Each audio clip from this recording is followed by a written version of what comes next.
The Trader Cobb Crypto Show, talking business in blockchain.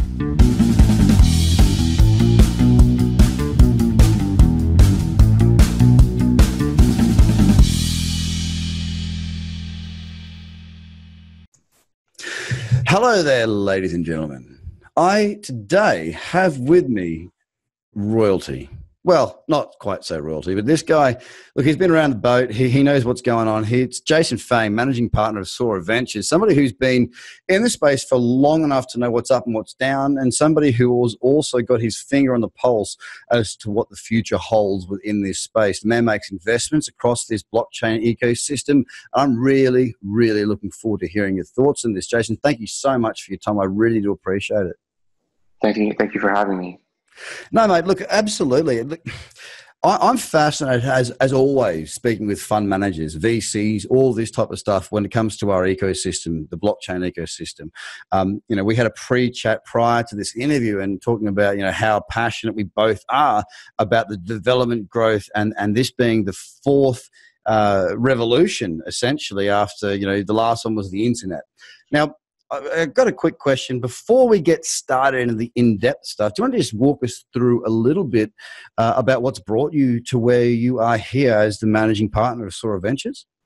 Sure. So I joined blockchain at a professional level in early 2016. I was one of the early employees at Fenbushi Capital, which is at that time was one of the earlier blockchain funds in the world.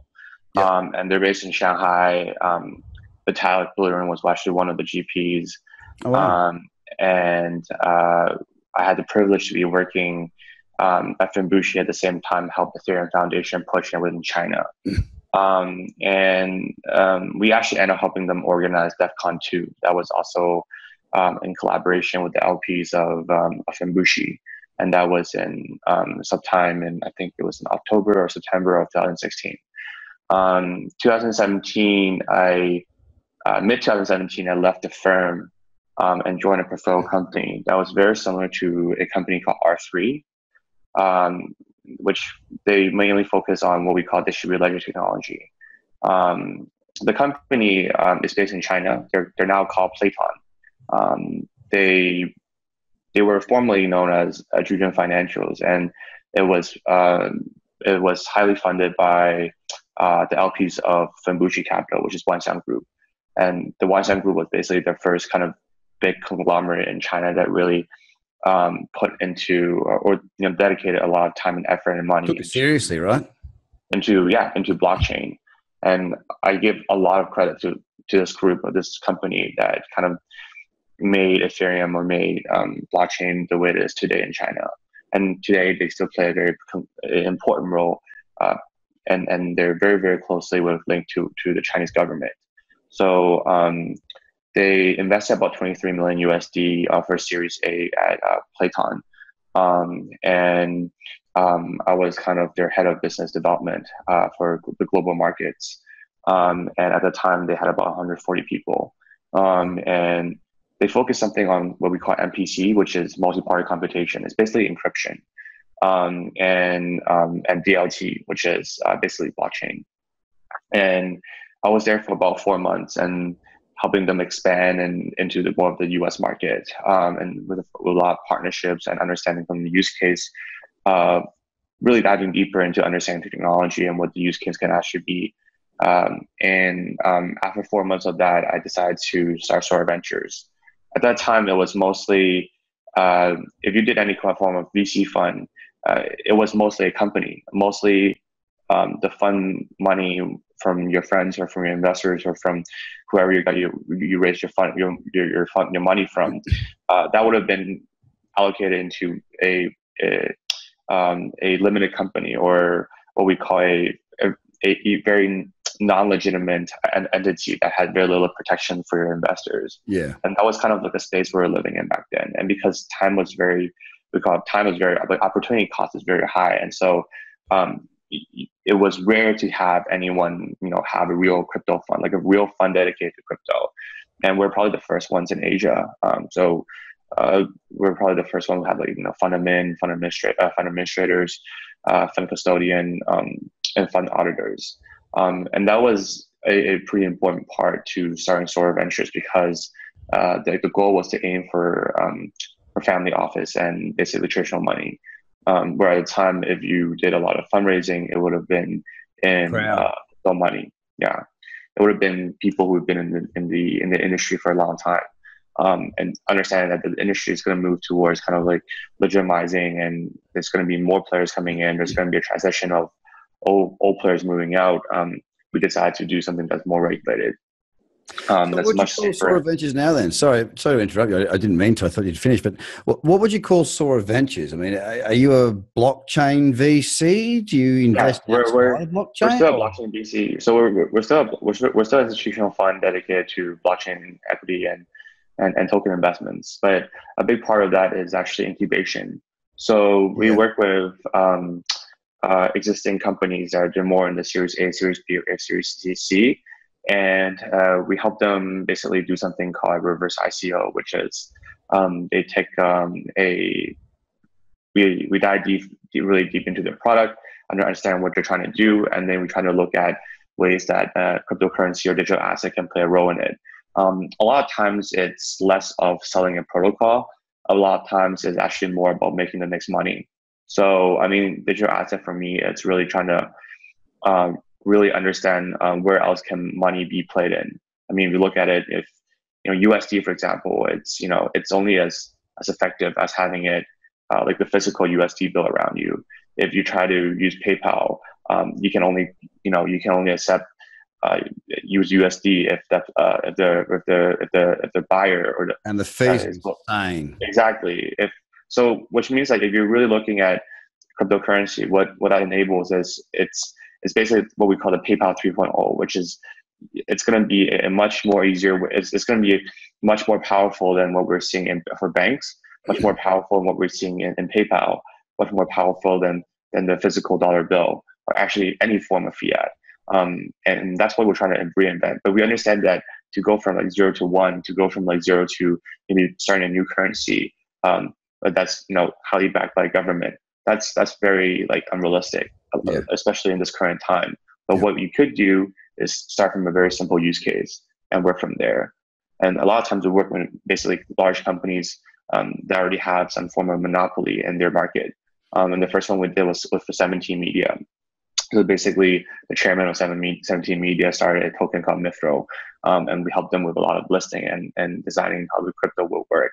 But a big part of that is trying to implement a lot of technology into replacing some of the middleman players. So, like, for example, Google, for example, Apple Pay, for example, PayPal. Less rely on the monopolies. Yeah, and depending on which jurisdiction you're in, you're almost like bound to end up using one of the kind of payment system. If you're in Japan, then they have a different payment system equivalent to PayPal. If you're in Taiwan, they use something that's equivalent to PayPal there.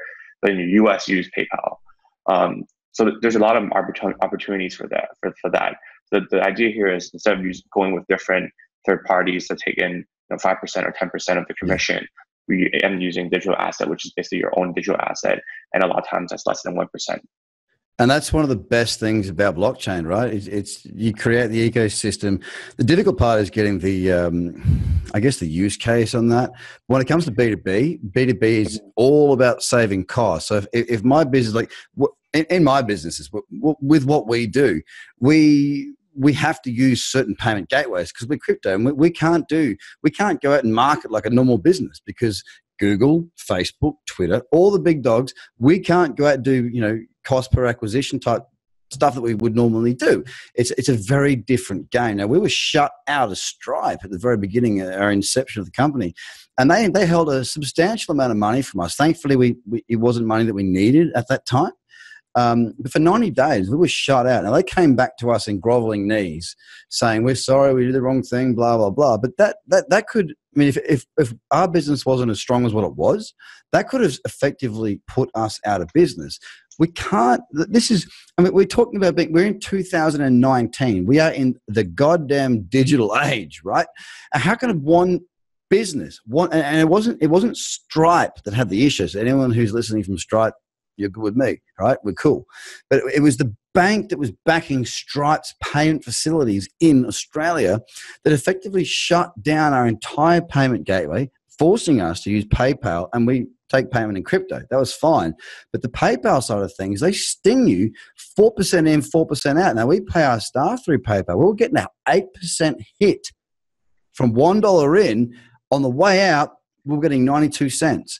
And that's an extra addition to your bottom line, creating less margin for your business. And when you're a startup, God, it's not that easy to deal with. So can you please solve that and hurry up and do it? Yeah. I mean, cryptocurrency is supposed to get off a lot of the middlemen, and I think the big part is actually bringing efficiency and scalability for a lot of startups a lot faster. And so instead of having to talk to a new third party at every new jurisdiction, you just use your own digital asset. And as long as you're able to make that digital asset easy to buy, then that's not a problem. Absolutely. Now, look, I picked up on something that you just said a second ago when you were talking about what you guys do there at Sora Ventures. Because you work with companies to do their A, B, C, D, and so on rounds. Now, are you helping to structure their offering to traditional market players, or are you looking more at structuring it for the crowd? How do you structure each company that you're involved with to raise to help? Now, obviously, there are good companies out there that need money, and they need money now because it's a wonderful time for acquisitions right now as we stand here on the 25th of February with the market being down. Now, as valuations in asset classes or tokenomics or so the crypto assets go up, so too will the valuations of these companies. So it's about striking fast while the iron's hot. Mm-hmm. How do you help companies to do that? And is that your central emphasis and your unique value proposition? Yes, but a big part of us is actually we just lead them. We lead around, and that's why there's incentive for them to work with us. Usually, we take a big stake in their in the token, and then what we'll do is we help them structure the token economics. We help them with listing. We help them with marketing. We help them with understanding the strategies. I think a big part of understanding crypto is really understanding your market, and because the market changes all the time, you really need to have different strategies to prepare for different market. For example, 6 months ago, if you try to fundraise, it would have been a lot easier compared to now. And moving forward, I think if you try to use the same model and try to sell protocols, it'll be very, very tough because that story it's hard to sell. Just with white paper, it's hard to sell, where people want to see real products and VCs want to see a team that's been proven to be very to have effective, to have track records and able to execute.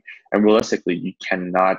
It's hard for any VC to execute on due diligence on that unless the founders have actually done some form of startup before, right? And the best startups is the ones that already have the existing startups. It's hard to even do due diligence on past startups because the company is either sold out or gone. It's usually very hard to do that. It's very timely, but it's much easier to do due diligence if the company is still around and they're still running that company. And a lot of times we can get data and get information on how the company is doing and how if this company is cash flow positive. All that stuff can be kind of can be transparent from day one, and at the same time get to meet their investors. And once we have once we pin down a strategy and they're down to working with us, then we usually lead the round. We lead the round, and then we bring in other investors that we work with. And then of course sometimes we have exchanges that come in with us as well, and then usually we try to list them, and then depending on the strategy, depending on the market, we would execute those strategies, and the goal is really to try to get them on the top 100 on coin market cap. And I mean, I know a few people that have arms into China and how business is done there and successful raises, and it seems to be a very mafioso type world. And I don't mean that in the negative sense of, we're going to put a bullet in your head.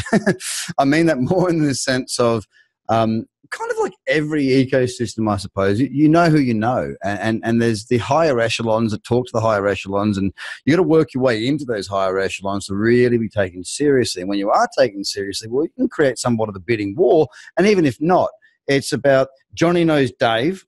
I'm not sure the Chinese names of Johnny and Dave. I'm sorry, Jason. But Johnny knows Dave, and Dave has the exchange, and Dave's got a big exchange that will get listed. So therefore, Johnny can get his project listed on that exchange for a lower amount, so forth and so on. Now, whether it be listing on exchanges or getting into the foothold of those higher VC, long arm reach companies, it's really about who's connected. So you're obviously in that space. What are you looking for with Sora Ventures at the moment? Like, what sort of projects are you looking for? Well, we're still very much interested in equity companies that are interested in launching a token. I think actually 6 months ago, I wrote an article on basically saying that 2019 and 2020 will be a year of basically what we call it's basically what we call like use case tokens. Yeah. So less of protocol tokens, a lot more on like real companies launching certain tokens, or what we call reverse ICO. But there are many terminologies that people refer to, but in the end, it's basically an enterprise token. So it's like an existing company.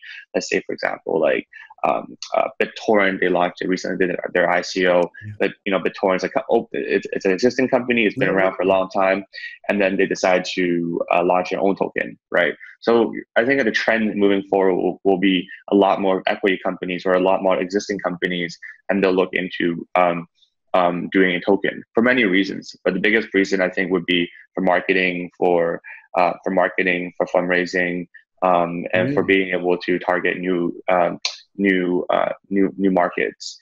And we've seen that a lot already, because this is I think moving forward, investors are going to be very smart about what they invest, and they want to look for information that is verifiable. They want to look for information that is easy to check, as opposed to just some story. And the best way to do that is really to look at existing companies. Yeah, no, it makes perfect sense. And I mean, look, we've got to talk about price. Okay, we've got to talk about where we're at. We've got to talk about where we're going.